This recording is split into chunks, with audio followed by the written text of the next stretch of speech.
muscle fibers.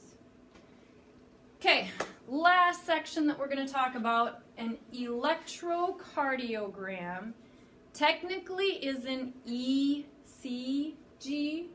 It's a recording of the electrical changes that occur during a cardiac cycle.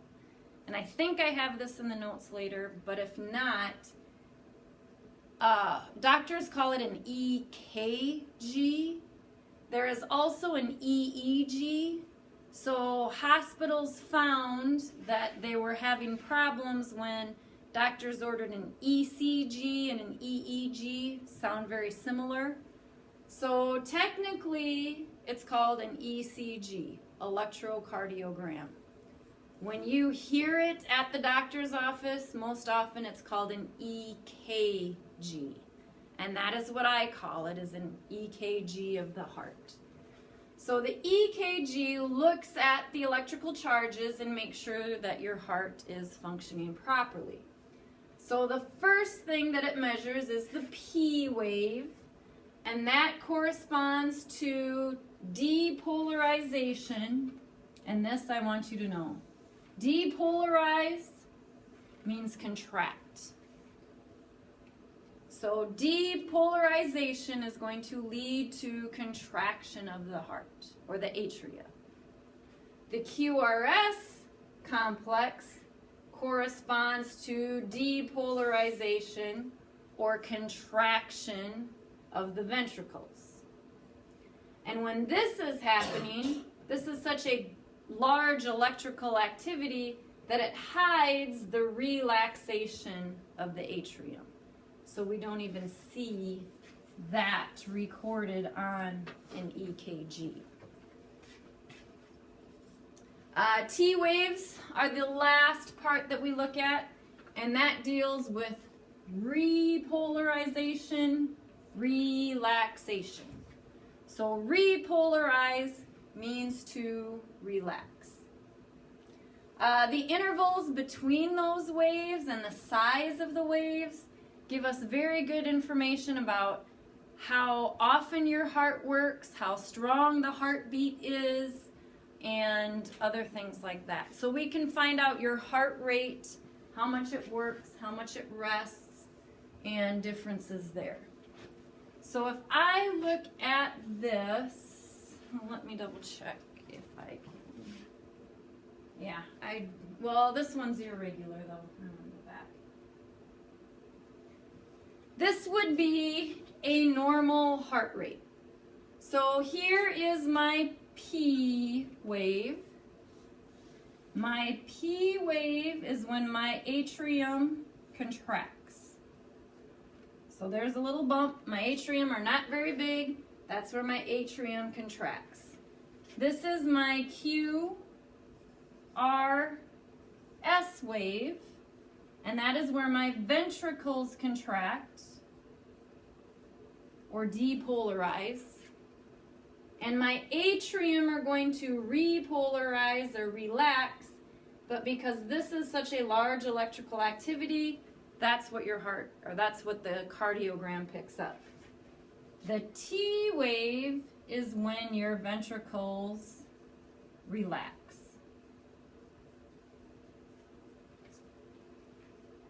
On an EKG, notice this is a very good EKG, very steady. Everything seems to be in rhythm, and I can go from one P wave to the next P wave and see how long, or actually, that would be a cardiac cycle. So that would be an entire cardiac cycle. From the top of the P to the top of the T is how much your heart works, and that would be how much your heart rests. So at Sanborn, we have some vernier equipment that we can do EKGs, and we actually look at how your heart rests, or how it works and rests. Typically, athletes are going to have a longer resting period, or people who work out and are in shape. Students who smoke typically have a short resting period. Smoking is not good for your heart, and it actually makes the resting period smaller. The longer your heart gets to rest, the better. The other thing that we look at is the height of this QRS wave.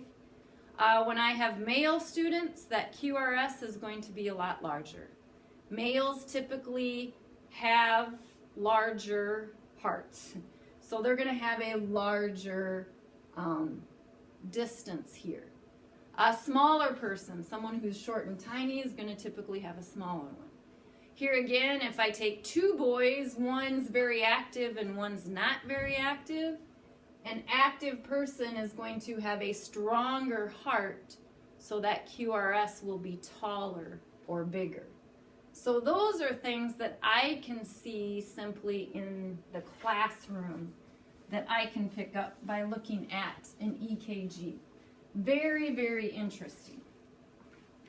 All EKGs are not normal, so here's an abnormal one, a little bit, where your P, actually this one's not too bad. The QRS is a little bit spread further apart, probably some type of ventricular issue. I am not a doctor, I would not make a diagnosis, but I can tell the difference between something that looks normal and something that looks abnormal. Here, this is too spread out. It should be more of an up and down and straight back up. Too much space here, too much space there.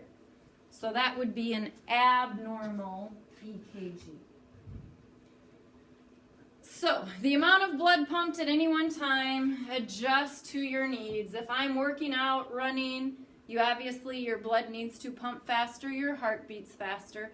That's how your heart gets stronger, and that's why people who work out have bigger QRS waves, because your heart learns to work hard and become stronger. SA node, AV node, all of that, those are parts of the sympathetic and parasympathetic. That probably not as important. The sympathetic speeds up your heart rate. Parasympathetic decrease your heart rate. Cardiac control center in your brain is what maintains those speeding up and slowing down divisions. So it picks up, baro deals with pressure. So baroreceptors are going to detect blood pressure changes, and that's what's going to cause differences in your heart rate. So then an impulse from your cardiac control center is going to influence your heart rate.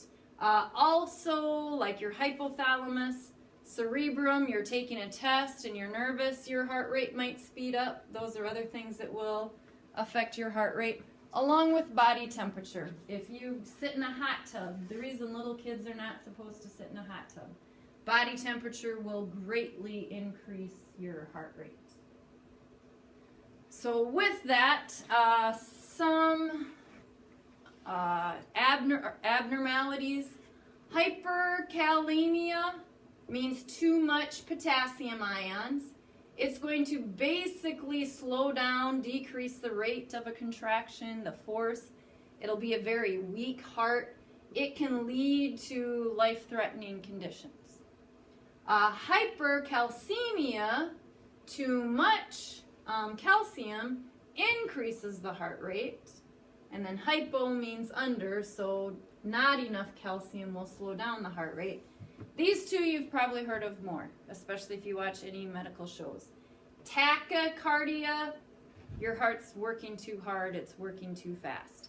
And this is not because you're exercising.